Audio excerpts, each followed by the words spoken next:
Federal Drive is presented by GEHA, Government Employees Health Association, proudly providing health and dental benefits to federal employees and their families. Visit GEHA.com. Wildfire season lasts longer and threatens more communities than ever before.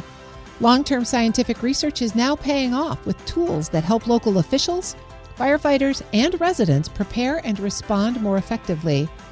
The person behind that work, Alex Marangidis, joins me now to talk about his work. Alex is a fire protection engineer with the National Institutes of Standards and Technology and a winner of the 2025 Service to America Medal. Mr. Marangidis, thank you so much for being here. Thank you for having me. I am excited to explore your work because it's so pertinent to things that are happening everywhere today. You've been studying wildfires for over 25 years.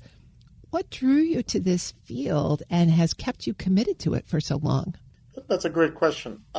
Back almost a quarter of a century ago, the problem was nowhere as large as it is today. However, there were telltale signs that we're heading in the wrong direction. So, when I did my graduate work at WPI, when I proposed this topic for my research, it was very much out of the ordinary at the time.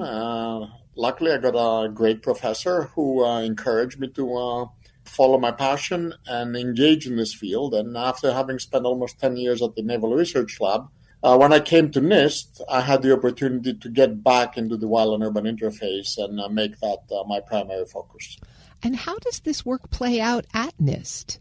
So NIST is part of the Department of Commerce, and NIST is non-regulatory. So while we have standard reference materials that enhance commerce, overall NIST mission is aimed at enhancing life safety and promoting commerce in the U.S. Fire is a really big disruptor. NIST has been studying interior fires for over a century, actually, with a focused fire research division effort for the last 50 plus years.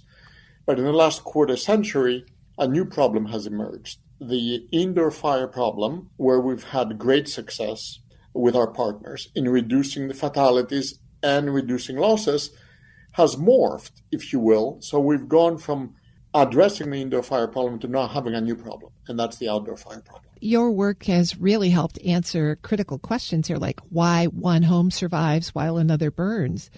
And you were part of the 2018 Camp Fire investigation. Can you tell us about what you learned there? The Camp Fire was the right fire technically for us because we wanted to understand fire at the intermix, where we have those communities essentially in the forest. And the way we technically build these case studies is by creating the initial layer of fire behavior, fire spread. We need to understand where the fire was first before we can study anything else. Let me give you an example.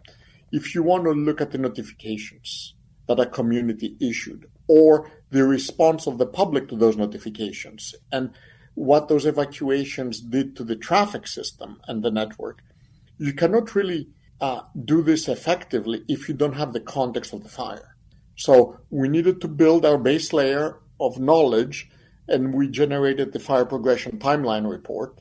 And using this as a technical foundation, we're able to then study the life safety issues. And that's where we identified some key findings that we have since codified through our escape report and are now available to the public and to other communities to help enhance life safety. I'm speaking with Alex Marangidis. He's a fire protection engineer with the National Institutes of Standards and Technology and a winner of the 2025 Service to America Medal.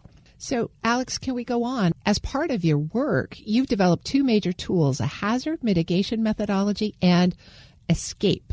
Can you tell us about those tools and what makes them so transformative? Absolutely.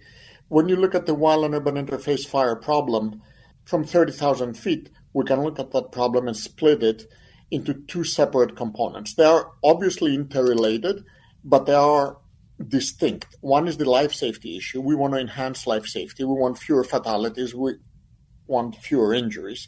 And the other one is reducing losses, whether those are losses to residences, commercial structures, or infrastructure. So we tackle these two problems with these two methodologies. Escape, it gives us a path forward to reduce losses by leveraging open spaces in communities. So when a fire occurs and there is sufficient time, we want people to leave the community at the direction of the first responders and seek safety away from the fire. However, fires are not like other disasters that may give us sufficient time to evacuate, and we may get into the situations where there simply isn't enough time to get out safely. And what we want to avoid is we want to avoid evacuees getting overrun by fire. Those events are called burnovers, and that's where fatalities can occur. The escape methodology allows us to manage life safety, and I want to be very specific about that term. We are not saying that with escape you can bring the risk down to zero, but we can enhance life safety, we can manage life safety by leveraging existing open spaces in the community where residents, with the support of first responders, can ride out these events when it is too dangerous to evacuate through the fire. The other part is the hazard mitigation methodology. And the hazard mitigation methodology is the only, nominal, at the time it was released, it was the only exposure-based hazard mitigation approach. So let me be very specific. What do we mean by exposure? The way fire moves through the wild and urban interface is either via flames, so that you can have radiation and convection. The flames can be near you or hit the structure or the asset we're trying to protect, or by embers. Those are the small glowing bits of burning material.